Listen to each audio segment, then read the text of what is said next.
All right, so there we go. So we are recording. Well, I appreciate everybody taking some time today, and also I think for for Terry and for Doris. I know this is kind of revisiting sync time, so I think that you'll see as we get into a demo of the solution that there's been some significant additions to the functionality of the solution. And even more so on the reporting that we're able to extract from the solution. So I think that even though, it maybe kind of just be a little bit of a refresher, that you'll see that there's been some significant upgrades to the product since, even just a couple of months ago when you all took a look at it. I think it might be helpful just to be able to provide a little bit of background on sync times. So sync times initially, and Alan probably explained this when he was on site with you, it came out of Columbia Valley, which is a community health center in Wenatchee, Washington. They realized that there was a need to be able to track and make improvements on cycle times within the clinics. They realized that there wasn't a reliable process in place to be able to track that. And, a lot of changes are made within the clinic setting, just kind of based on hunches and, kind of a gut feeling. But a lot of times there just really isn't data to support a change. You just kind of have to go on, what you're either hearing from your folks on the floor, the clinic managers and the providers, or, you go and see it for yourself, but you're only seeing a really small sample size. So they realized that there was a need to be able to collect some real data around what cycle times looked like so that they could, in fact, make improvements on it. And one thing, and actually Alan's walking right into the room. So Alan, I'll actually turn over to you. I was just walking into the a history of sync times, but I think probably a little bit better for Alan to give you that history. So for those that haven't met Alan yet, he is our CEO. And I'll let you give yourself a little introduction. So we have Terry, who you met before, and Doris, but then also Cheryl Eber. Dr. Jones may be joining us shortly, and then also Jill Perez, who heads up informatics. Great. Well, good to have everybody, and good to connect again. I hope things are going well. Sorry I'm late. We just had our 20-week appointment. My wife is 20 weeks along, and we had our ultrasound. So we're having a boy. So congratulations! Congratulations! Yeah. Yeah. So that'll be our second boy. They'll be about 2 years apart, and I don't know. I guess the second one's supposed to behave, right? Yeah, let's go with that. Let's go with that. So anyways, real excited, but apologize for running late. So just as far as background, and I know a couple of you have heard this already, but we came out of a federally qualified health center in Washington State. Basically, it was looking for ways to improve the patient experience. And what we discovered was when we went out and when we spent time interviewing our patients and asking them, what their concerns were, there was really this disconnect between their perception of how time was moving within the clinic and that of their care teams. And so our first step was, well, let's see if we can bridge that gap. Let's see if we can communicate better to patients what their wait times will be, when someone will be in next. We also did a lot of coaching and a lot of, flow analysis, and started just communicating that to patients. That helps initially, but then basically the feedback from our clinical staff was, well, this is great and all, but what we really need is a better way to communicate. We think we can improve on the patient flow. We think we can improve on what patients are experiencing if we can communicate more effectively and really manage our practices better, coming from the providers. And so what we ended up building over, the course of a number of years, this started about 5 years ago, was a tool designed to help providers basically manage all the resources that they manage more effectively and not have to worry about, as they're going room to room, what's happening in the room that they were just in. And so this is started out with Columbia Valley. We realized that there were there's an opportunity here for other community health centers. There are others that, obviously in community health, we're always touring each other's facilities. We had people that came and saw this at Columbia Valley and said, hey, what do we need to do? And we would say, well, we're an FQHC. We aren't trying to take this out.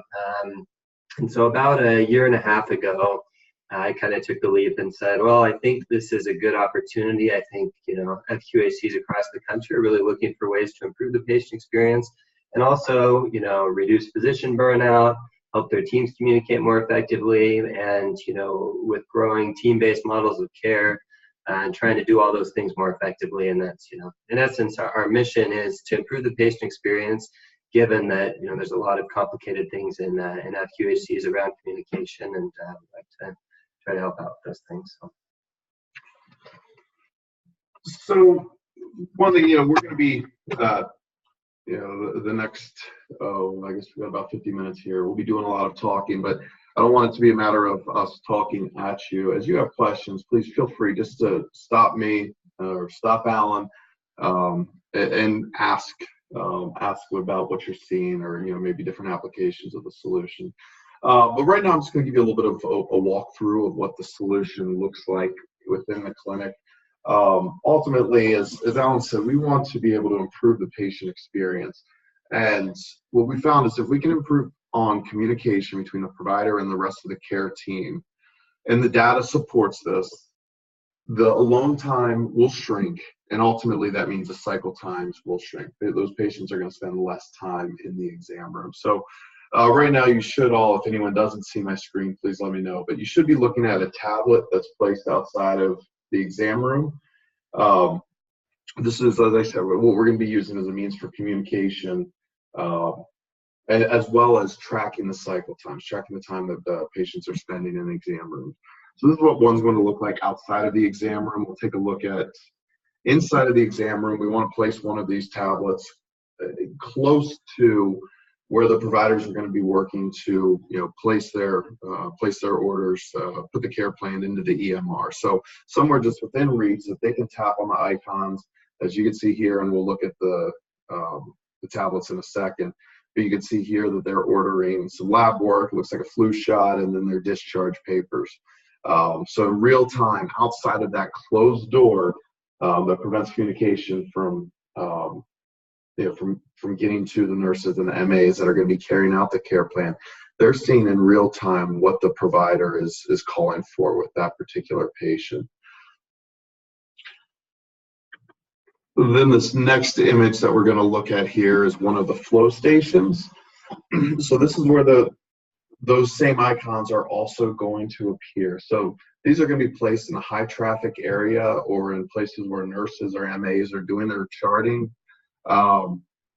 Again, we want to be able to eliminate that time that is taken up by the provider leaving an exam room, looking for a nurse or an MA, telling them what the care plan is, and then what do? They turn and go back to the EMR. They read the care plan that was just communicated to them, and the provider goes back into the exam room. And it's something that we spend some time as part of an implementation watching, and we'll see as we're just there actually hanging up the tablets.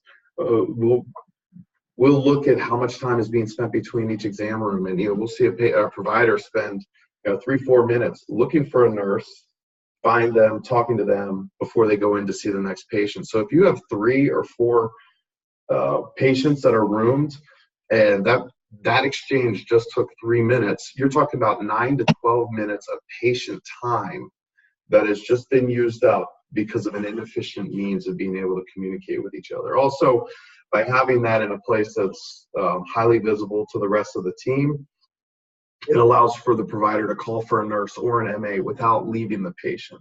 Again, that's time that's just kind of eaten up as they leave the patient in the room and they're looking for another member of the care team. And then lastly, just another image of what the flow station may look like. So in this case, we have a large one that is out in front of the nurses station, but you can see back here where some of the other nurses are sitting. We have a smaller tablet that's easily visible for them. And actually, I do have one more image that's just a little bit more of a close-up of that one tablet. So again, we're wanting to place these flow stations in high traffic areas, high visible, where there's high visibility, so that in real time that those other members of the care team will be able to see what's needed in the exam room.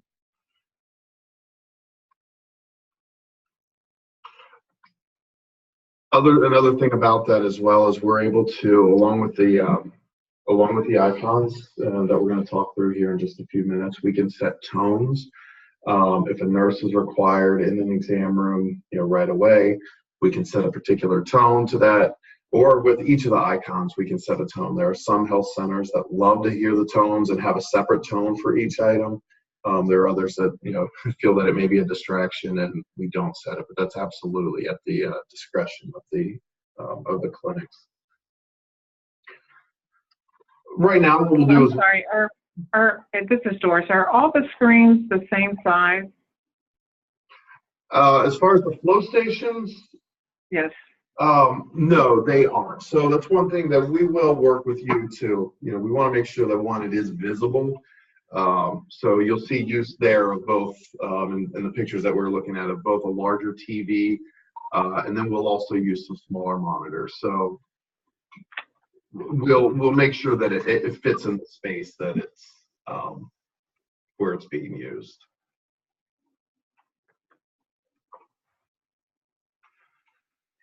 Okay, thank you. Okay, sure.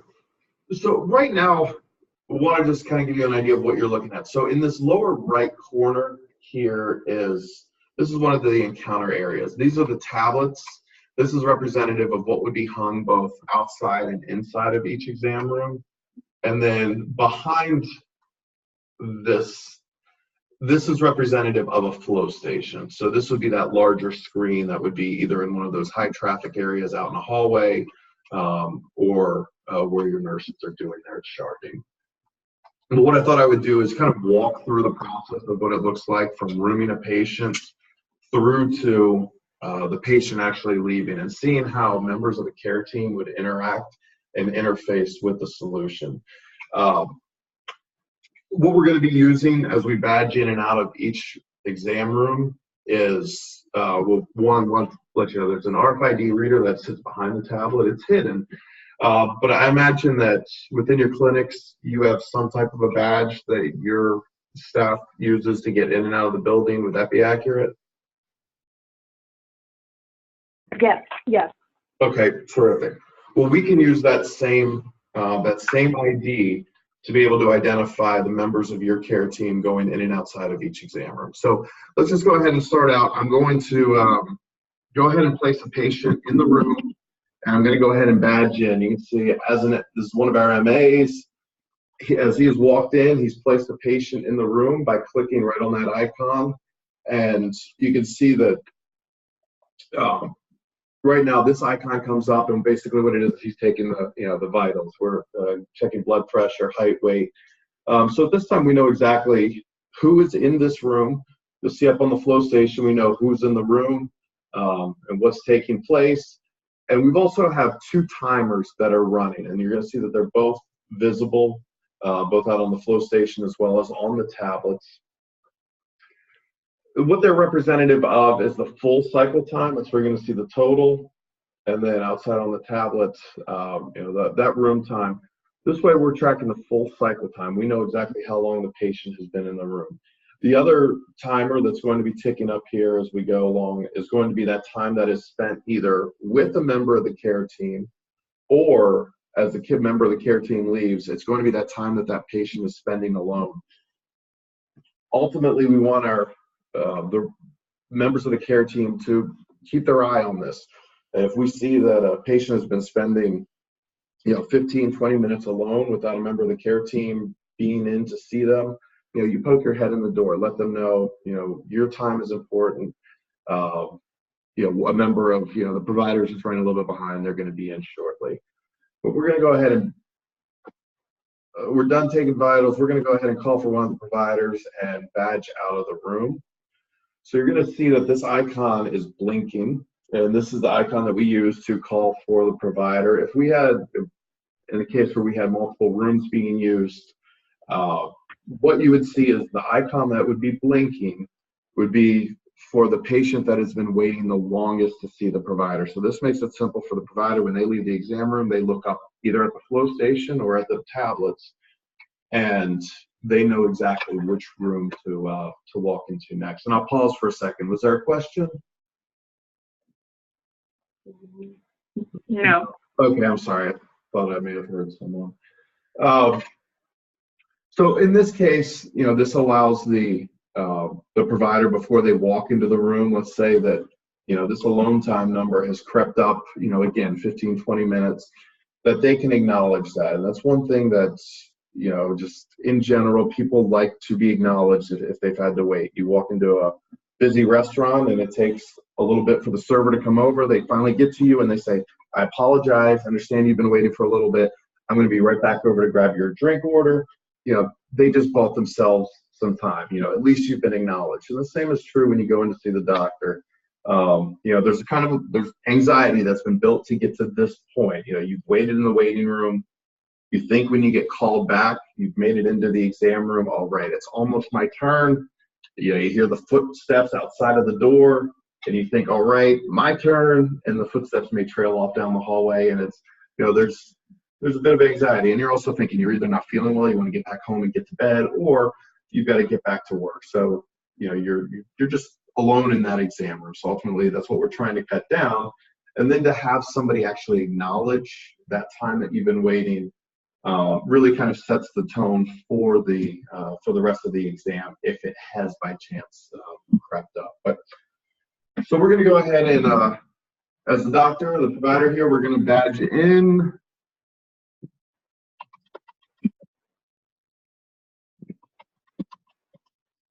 I'm manually entering for the provider to enter the room. What they would use is swipe their badge. And again, that we've just gone ahead and reset that time that's being spent with the provider. And this is the point to where the tool is really going to be used to improve on communication. And this is that point where that cycle time, we're going to see it really decrease because we are using it to be able to communicate outside of that door. So as the exam is taking place, we identify that some blood work is required, some lab work. We're going to go order some labs, and then after that, we're going to go ahead and send them on their way, give them their discharge papers. So while the provider is still in the room, the nurses and MAs outside the door already see they need to go to their EMR to check the order. As of right now, it's all kind of a guessing game. They're busy, they're running around. They sometimes go to their EMR, see if anything's in there. Nothing at this time, or there may be something waiting for them and they don't even realize it. But with the tool in place, they're going to see exactly, in real time, those orders go up. So as the provider is leaving, another member of the care team has already prepped for this. They've read the EMR, they've read the orders from the EMR, and they're ready to go ahead and carry it out. So we're going to go ahead and, as the provider, we'll go ahead and exit the room. You're going to see that that alone time is now reset. Log in as a nurse has just entered the room. Figure out some blood work, labs, send them on their way, and we're going to go ahead and walk the patient out of the room. And you're going to find that this icon pops up here showing that the room is ready to be cleaned. And this is another way in which teams can work together. I may be a nurse that's not assigned to this particular room, but I see it needs to be cleaned. I have a few minutes. I'm going to go ahead and take care of that. As I finish, I'll go ahead and remove that bottle. So that is real briefly. In a moment, we'll go ahead and switch over, change gears, and look at the reporting. But I'll pause for a second and see if there are any questions as far as how the tablets are used within the exam room, or the flow stations, how they're used outside of the outside of the exam rooms. If there's any questions. I do have one question. You calculate cycle time based upon the time the patient is in the room. We start calculating it a little bit earlier and even after they leave the room. So is there a way to kind of shift it so it calculates it the way we calculate it, or are we kind of locked into it just looking at it when the patient is in the room? Sure. So you're right. We do begin and end cycle time with the entry point and when the patient is leaving the exam room. It is something that initially, as the solution was built, there were attempts to try to capture, when the patient started in the waiting room, handing them a device in which, they could badge in. So you're tracking all of that. And we found out, one, it was kind of cumbersome. You were relying upon the patient to be able to track to track some of these things. But really, when we thought about it, it's the real bottleneck is in the exam room. If we can fix the issues that lead to longer cycle times when the patient is in the exam room, then ultimately that time that's spent in the waiting room will be decreased. Did you have anything you wanted to add, Alan? I think that's the gist of it. So when we, like Nick said, when we started out, we were, really tracking patients through the whole visit. And what we found is that if we were focusing on some specific part of the visit, then that was the part that, staff would make sure to either do more quickly or, they would focus on that. What we found is that typically the part of the visit that they were able to, most affect was the time in the waiting room. So they would grab patients from the waiting room, they'd get them into the exam room really quickly.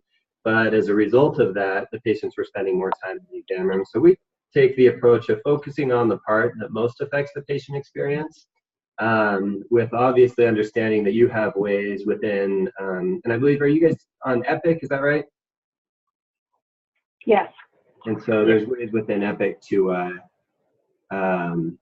track that. So those are, that's kind of how we look at that as far as where we're at right now. We do plan within the next, about the next year to move into that a little bit more, and especially on the front end, incorporating that that experience patients have in the waiting room, but we haven't done that yet.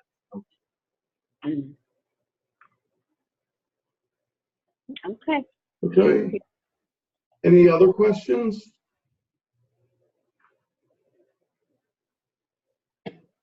Okay, well, we'll go ahead and move over to the reporting. So let me go ahead and close some of these windows.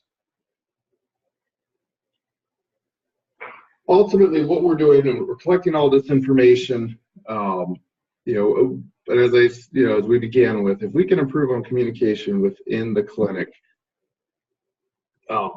what we will see is shorter cycle times. That's ultimately our goal. Improve on that patient experience when they're in the exam room, and by providing a lot more transparency, or at least a way for the rest of the care team to know what's taking place while the provider's in with the patient, we will ultimately go to, and what we're driving toward is what you're seeing on the page right now. This is just a snapshot of some of the reporting that's available within the solution. So what you're looking at here is actual data from this is 4 clinics. We've masked the data, but what you'll find is, looking specifically at these top 2, we'll see that as we're able to improve communication within the clinic, that this alone time is shrinking. And like I said earlier, if we reduce that time where the providers are chasing a nurse, and that's the feeling, you talk to a provider, they say all day long, I'm chasing a nurse or an MA down. I can't ever find them. You talk to a nurse or an MA, and they're going to say all day long, I feel as if, I'm busting my tail, but I'm being chased down by one of the providers. So we improve the communication, and we're going to find that this alone time is going to shrink. And one thing I want to point out is, while these cycle times have decreased, the alone time has decreased, you're going to see that time spent with the patient, there's really no drastic change. Also, the visits per provider hour, we're going to find that, in this particular case, they were seeing 1.73 patients per provider hour, and that's increased now to over 2 patients per provider hour. We have the ability to, drill down here, down to the provider level. So in this case, we do find a couple of providers that are maybe spending a little bit more time with the patients than the rest of them. And maybe there's a teaching moment here that maybe one of a medical director is able to see this information and, maybe ask some questions around, why it is that they're spending so much time with their patients, because the alone time reflects how much time they're also spending with their patients. A lot of times it's eye-opening for a provider to see that number when they're walking into a room. And I wasn't there for it, but Alan tells a story of a provider was about to walk into a room and they looked at the tablet and saw that the patient had been waiting for 27 minutes, I think it was. And he asked Alan, is this accurate? Has this patient really been waiting, nearly half an hour to see me without anyone being in to see him? And Alan was like, yeah. So this is one thing. If the data stays at the C-suite or at the director level, you're not going to receive the results that you ultimately want to. We are adamant about this information being made available to all members of the care team. One reason for that is, this can be seen sometimes as, someone might be like, oh, this is, these are the directors, playing Big Brother. And if they don't ever see the data, they might believe that that's exactly the case. But we're also adamant about making sure that we are sharing the why with the members of the care team, that we're doing this to be able to improve on the experience that the patients are receiving when they come into the health center. And if by looking at this, by improving on communication, we're going to be able to provide them with an opportunity to get in and out of the health center in a quicker manner. I think that's, a lot of this, I know, Terry, especially, you've seen this probably 3 times now. And I'm trying to remember and just walk back to what you guys were looking for, what your goals with something like this would be. As I recall, if I remember right, you guys have actually pretty good cycle times, and that's largely in part from your work with Coleman. And so one of the pain points there, though, is that when you are trying to track all this data, it's a very manual process, and you're having to put that into Excel. And then, whenever anybody wants to report on cycle times, it's very cumbersome. So I remember that piece. And then the other piece I remember is that there's a general desire and a need to look at basically patients per day was the metric, and see, where the opportunities are to increase that to maybe a more sustainable level. Is that a fair summary of what your guys' goals would be, or has any of that changed in the last couple of months? And it's been a little bit since we chatted. I don't think it's changed much. I mean, we definitely still want to improve our cycle time. So I think when we first met with you, we were starting to see the cycle times move in the right direction. But we've kind of rather stand still there. And definitely want to make sure that we can make sure our providers are more productive, as well as decrease, our no-show rates. And so the amount of time that a patient spends here, and their ultimate satisfaction does, equals that cycle time as well. So if they're here forever, and, we want to get those rates up. So for patient satisfaction, while at the same time getting those cycle times down. So, and then Cheryl may have some additional items she's tracking from a quality perspective. So I would turn it over to her, but I know those are the 3 items we were really looking at. Right. I like your concept of, the alone time in the room. I think that is a key metric that it's hard for us to even think about capturing. And we want to maximize, if there is alone time, what else can we fit in during that visit that to just to make it more efficient. Right. Awesome. Well, one thing you mentioned, wanting to reduce no-shows, but also just around scheduling. I wanted to quick look at. I'm not going to walk you through. We could spend several hours looking at all of the scheduling, but one thing that we do have the ability to do is, we have these heat maps around, around scheduling. So this is something, as you do have walk-ins, we have the ability to see where there are areas for, where we may schedule a provider, a little bit more heavily. I mean, you may find that afternoons are scheduled a lot heavier than the mornings. Then you also have a lot more of your walk-ins are coming in the afternoon. So using some of these other features, and this is all gathered just by that badging in and badging out and rooming a patient, we're able to capture all of this data. So in addition to just identifying those cycle times, improving on the communication, we can also use this data to be able to see where there are opportunities for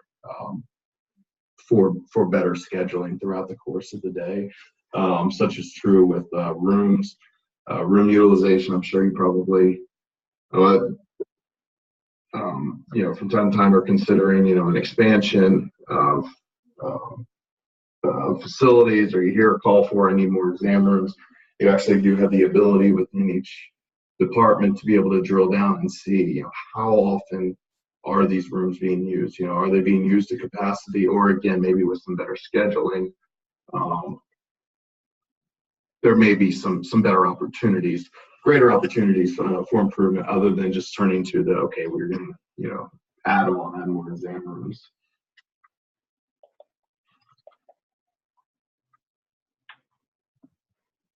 So that's a quick look at that. We can also, drill down. This is something, relatively new with our report capability, but just using Gantt charts, and this is getting extremely granular, but being able to drill down to see, exactly, and visually what it looks like as far as time spent with members of the care team, and time spent alone by the patient.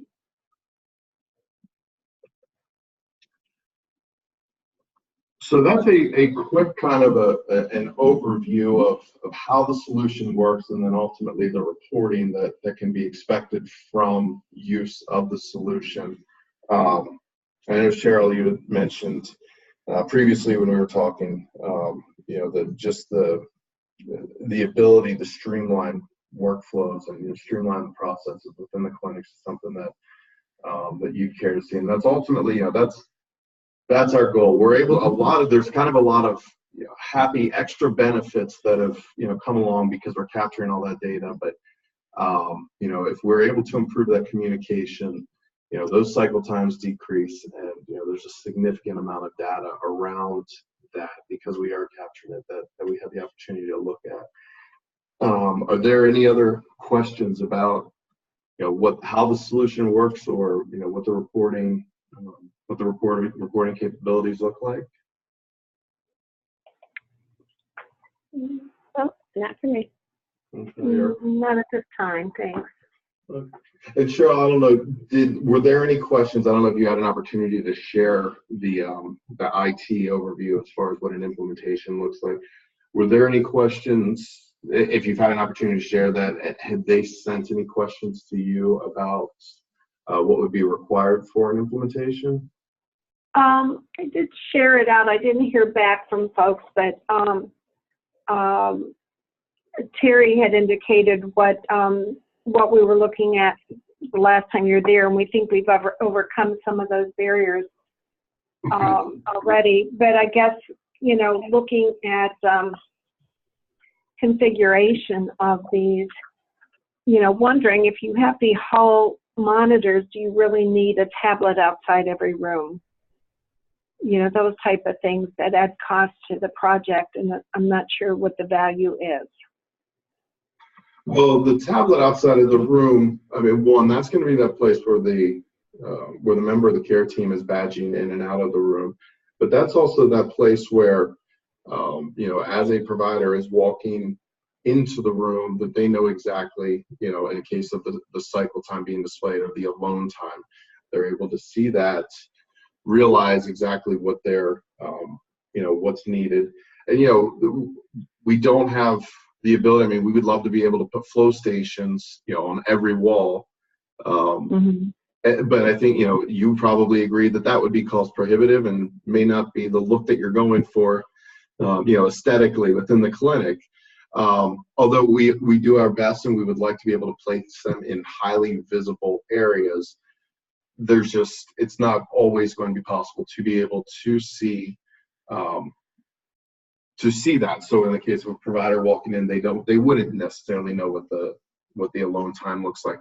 Also, like I had mentioned, you know, for a nurse walking, you know, up the hallway, they're able to see that and see that, oh, you know, that room needs to be cleaned, or, you know, if the cycle time has worked its way up, that it's, you know, that it provides them the opportunity to realize that and to recognize that with the patient that their alone time has crept up.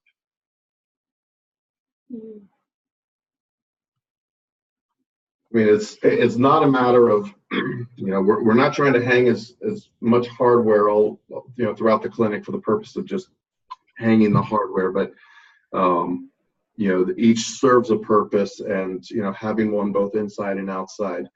You know, the reason we're hanging them inside is to be able to tap those icons for, you know, to be able to communicate that care plan out. And really those tablets on the outside, that's where that badging in takes place. You know, it's a natural part of walking in because it's going to sit right next to that doorknob for your members of the care team to be able to badge in. Like I said, it's also, you know, it's visible. And also for your patients, it's also going to be for them, they're going to see that it's an investment in them because they'll realize, they're going to see that timer running, and they'll realize that this means, you know, that your health center is investing in their experience. Yeah, I think we will have to, as we move forward, rethink the configuration. As Cheryl was saying, you know, just from a cost perspective, you know, we have, and you know, drilling and putting in all this new wiring, is that a cost we think we'll get a return on investment for. So is it enough to limit it to one? And the question is, where can it be strategically placed in the room so that we get some of the same effect that you're talking about right now? So I know we have Ethernet in all of the rooms already, and so we did do that assessment. We just, based upon the initial estimate that was quoted to us, we know we've got to get the cost down. So I think as we start talking through the configuration, we'll come up with, you know, what makes sense and what'll work so we can still get the outcomes we're expecting. Right. Yeah, and I think there, you know, very much it depends on the floor plan, obviously, but there very well might be an opportunity. Today we haven't done anything, and I remember, I think, Terry, we talked for a couple of minutes at least about doing just one in each exam room, and I think that might, depending on the floor plan and kind of your provider's workflows, that might work well. It would be, you know, transparently, it'd be a little bit of an experiment. We just because we haven't done that yet, but it'd be something we'd be worth, you know, testing out, I think, and finding out if that's worth. And, you know, we're, as much as we had put hardware in, we hate being in the hardware game too. It's an expensive and can be a, you know, it's a challenging game to play. And so I think if, you know, if there's an opportunity that helps cut costs for you guys and then also, you know, make the implementation a little bit simpler, I think that's, you know, a win-win. If we can, you know, do the same things on the workflow side, we'll just want to, you know, really make sure we're looking at the same floor plans and make sure we're all on the same page about what that looks like. So. Yeah, exactly. Thank you. Yeah.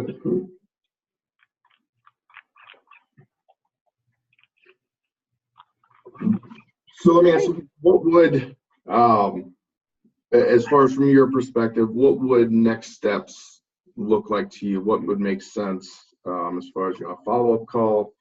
You know, do we want to look at, hey, how many exam rooms you have? If you have, you know, that number that we could, and possibly some floor plans that we could look at, you know, where flow stations and how many might make sense. What do you see as a reasonable next step?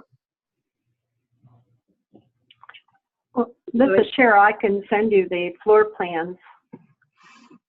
Okay, terrific. And internally for us, we would definitely want to get a high-level estimate of what it would cost. And then we, of course, internally have to build a proposal around the strategy and why, we want to do it now. So, and get it approved. And because the cost will probably be over the threshold for us to internally approve it, it'll have to go to our board. So the quicker we can get an assessment of what it may cost, the quicker we can get it before our board, who meets once a month. So our next board meeting is April 26th, but considering what we have to do, we may not be able to get this before May. Yeah. Well, it might be, what we need to do then is sit down and just look at the floor plans together. And I don't know if you guys have those accessible, but what would probably make sense would be to, get some time on the calendar where we're sharing a screen and looking at, these are the floor plans, these are the existing workflows, so we have a little better understanding of, what those look like, and then we can take a look at, what total cost would be and help give you, some better estimate than right now. It'd be a pretty bad finger in the wind estimate. So. Would you want someone from our IT team to also be there to kind of walk you through what's here, what's not? Yeah, I think IT would be helpful. And then potentially somebody who's on the floor at any, sites you're considering, it tends to be helpful. Meaning, either a nurse manager or an operations manager that knows the flow and, has a good understanding. Perhaps you guys have that understanding that's just an important piece for this conversation as well.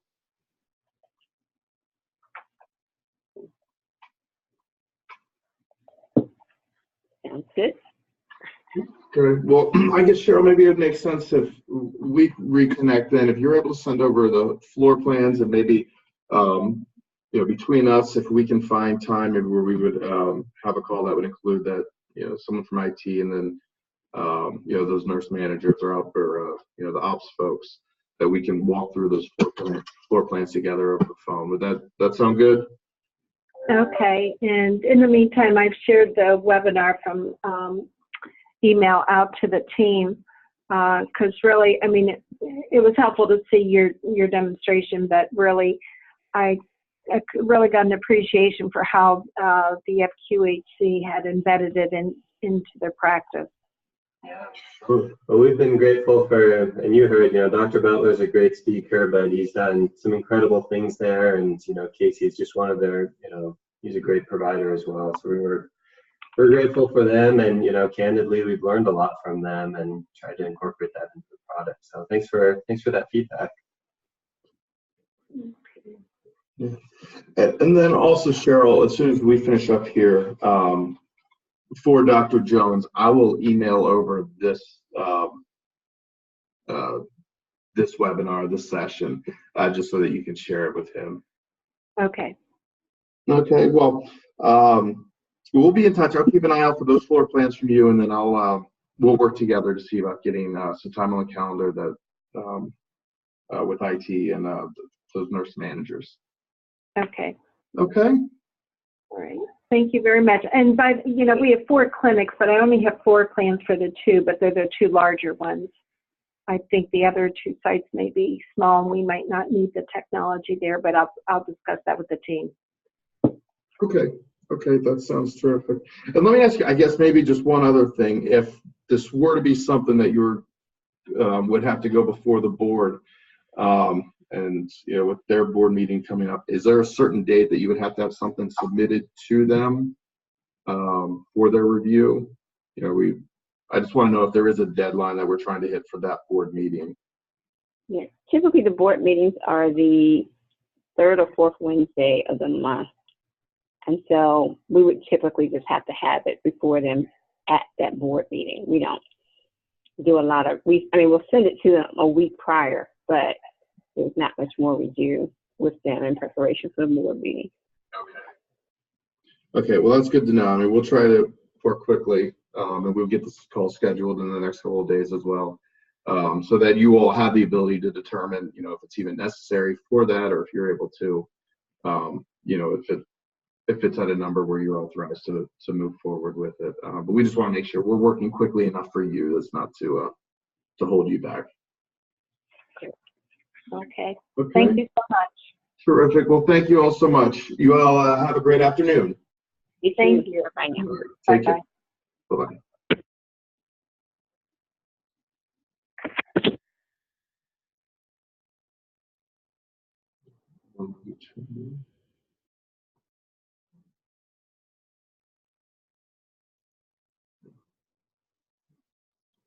Bye-bye.